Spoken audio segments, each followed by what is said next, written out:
Hey everybody, I'm Katie, and welcome to Head of the Class. I'm joined today by Dr. Susan Benecchi, one of Freedom Project Academy's high school teachers. Dr. Benecchi has been teaching in the science department since 2012. Dr. Benecchi, you earned your PhD in planetary astronomy. Tell us about this subject area and how it combined with your love of teaching. So I got into astronomy actually when I was a child. I was interested in studying the planet Pluto when I was in elementary school, and I lived in Arizona, so it was a natural place for me to sort of observe the night sky. When I was in high school, I got involved at the University of Arizona, which was the local university, but also an excellent university for astronomy. And I got involved with a professor who was teaching teachers how to teach astronomy in a classroom. And so I sort of got started there. There was also a program called Astronomy Camp that was run by Dr. McCarthy, who eventually became one of my very good friends, mentors, et cetera. And so I had an opportunity to work with him as an undergraduate at the University of Arizona, and also to do some teaching with him where we were working with basically junior high and high school students. So I've always sort of worked with students at that age level. And when I finished grad school, one of the professors who was on my graduate committee mentioned this opportunity at Freedom Project, originally in physics, but I'm interested in interacting with students in general, and I really value the idea of mentorship, and so that's one thing that I see valuable in the teaching aspect of this as well. In astronomy, you're talking about the planets and topics that are more cerebral than students may have thought. How do you present astronomy in a virtual classroom to engage with the students and help them learn the material? Yeah, I use a combination of hands-on labs. It'd be really great if I could just, send them all out in the backyard and have them have telescopes and stuff, but that's obviously not practical from a financial perspective. A lot of them do have planetariums in their local communities, and so I encourage them to go visit them. But I also make use of a lot of the online resources that have been developed over the years that I've seen didn't exist at all when I was in school.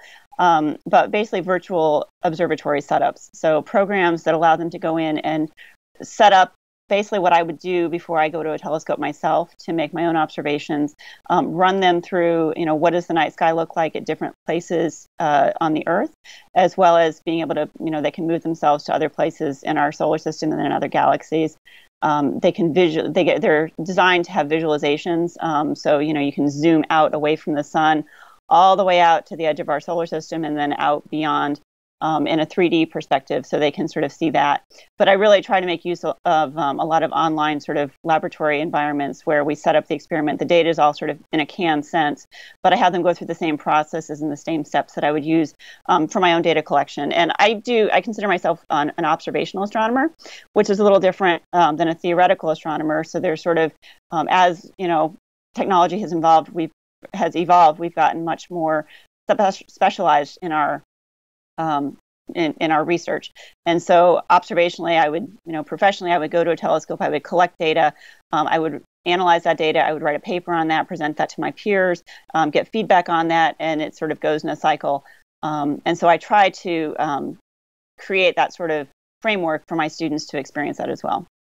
Now, between teaching, having a family, being a scientist, your hours are probably limited. What do you like to do when you do get some free time? Well, I really like listening to audiobooks. I found that that's something that I can do while I've got, the kids in the car doing something, or, going different places. I also do a little bit of quilting, and I'm also very involved in a ministry with my children called Bible Study Fellowship International. And I got involved in this actually when I was in college. My mom was involved in it when I was in high school.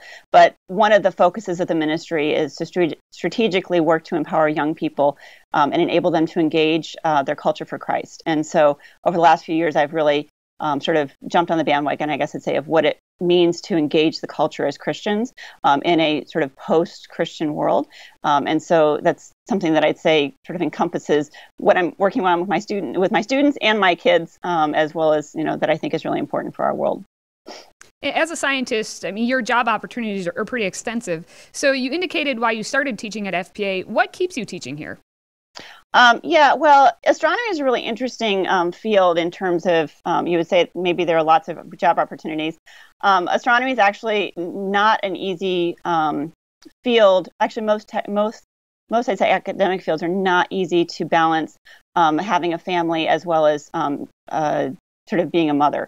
So a lot of people will put their kids in daycare or, and I'm not going to say that that's a wrong thing to do. But my husband and I have decided that we're going to, raise our own kids. We're going to homeschool them. And so FPE has given me the opportunity to sort of reach out and engage the culture and engage the kids at a point where it's sort of a limited time commitment. And I can do it when my kids are napping or whatever.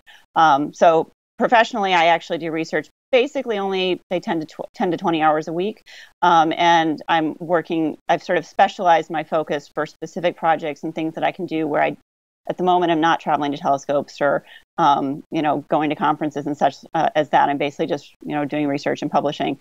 So it gives me an opportunity to sort of engage in the world outside my home, other than sort of, doing what I do with my kids. So anyway, so I guess I just really like that combination of being able to take something that I've been trained to do. I feel like I've got a degree in something, and, God gave me I guess I'd say he sort of pushed me in the direction to do this in terms of astronomy. And so it's really saying, how can I combine my faith and my professional work and have an impact on the next generation for Christ? Before we wrap up, we're going to do a quick fire question round. So answer the following questions as quickly as you can. What are 5 words to describe you? That's kind of a hard one. I think since I've talked about passionate, perhaps I'm quite a bit of an introvert, even though that might not show up in my classroom. I'm very organized. I'm a planner, and I'd like to think I'm optimistic. I kind of go back and forth between that and pessimism. But all right. What are 4 favorite books or book recommendations you have? Yeah, so my 2 favorite authors are C.S. Lewis and Madeleine L'Engle. So C.S. Lewis, the Space Trilogy is wonderful, and I recommend it to my students. Madeleine L'Engle has a bunch of books that are also science fiction, as well as a book that she has that I've recently listened to that I really like the way that she phrases things. It's a reflection on science and art. But it's called Walking on Water, and I think it just really does a great job of sort of solidifying some of the changes that we've seen in our culture over the years. Specifically for astronomy, I would say 4 Views on Creation, Evolution, and Intelligent Design, because that really deals with the worldview dialogue that I'm trying to get my kids to engage with. And then just from a devotional perspective, there's a great book called 100 Names of God that I think is just really enriching in terms of sort of deepening your walk with him. What are your 3 favorite topics to cover in astronomy? Yeah, cosmology, because it deals with the worldview elements. And I think that's really critical in terms of our culture and engaging our culture. Because my research is focused on Pluto and the Kuiper Belt, all the small bodies in our solar system is definitely another favorite of mine. And then extrasolar planets, because it's a really rapidly changing topic. And yet I think it's really engaging for the students. If you could have dinner with 2 historical figures, who would you choose? That's a hard one.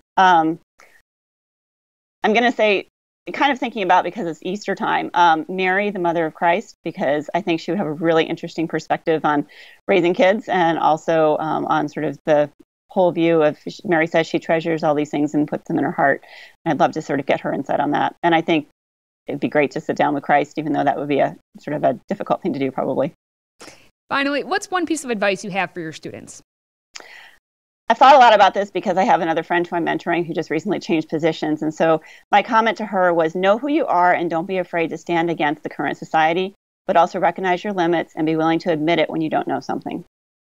Dr. Benecchi, thank you so much for being here today. Learn more about our amazing teachers and Freedom Project Academy at fpeusa.org.